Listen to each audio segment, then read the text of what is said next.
People think that the gear that they have makes them as a producer.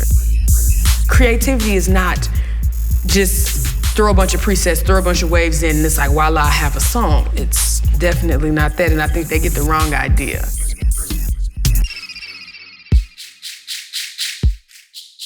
I'm Jlin.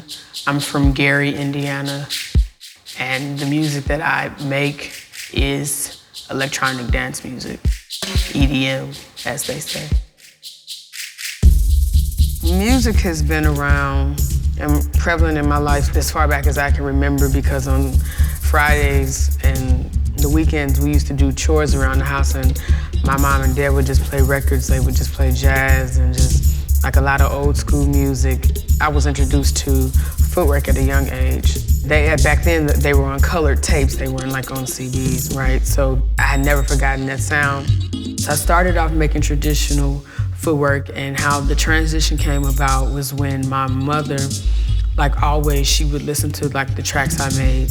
And one day I had sampled Tina Marie's Portuguese They Love, and I asked her to listen to it, and she said to me, "It sounds good, but what do you sound like?" And that question changed everything, because then that meant I had to stop and rework everything that I had learned up to that point, but putting it through the identity of myself and not using someone else's work as a crutch is what it came down to.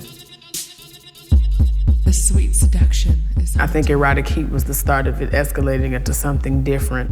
And then when Dark Energy came out, it was very, I guess, surreal, to say the least. It consumes me. At the end of 2015, like, I had a lot of accolades for Dark Energy. I had Album of the Year in The Wire, which was crazy. You know, I couldn't believe it.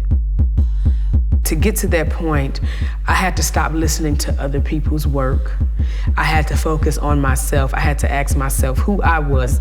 And it was more of an internal spiritual thing than it was about the music. What's up? How I met Avril is that R.P. Boo had actually put out an album, and Avril decided to go and do a mix of his album, The Legacy. And through that, she discovered my work, I think on YouTube, if I'm not mistaken. I went to her page one day and I saw a video of her dancing. I was really enthralled by it, and I asked her, you know, could you send me more videos? So she sent me some more links of her dancing, and I was just like, wow. Because I noticed the way she dances matches my rhythm quite a bit. Or I should say the way that I do things goes hand in hand. And so it was like kind of her dance being converted into my sound, which was really crazy, and I had never seen anything like that. When I work with Jlin, it's completely based off her music, and her music is so layered and is so rhythmic and percussive. It is so close to so many Indian sounds. I have learned a bunch of these folk forms, and I'm kind of finding a way to merge them together in a space with Jlin's music. I like the fact that she does her own thing and she trusts herself, because it's not easy.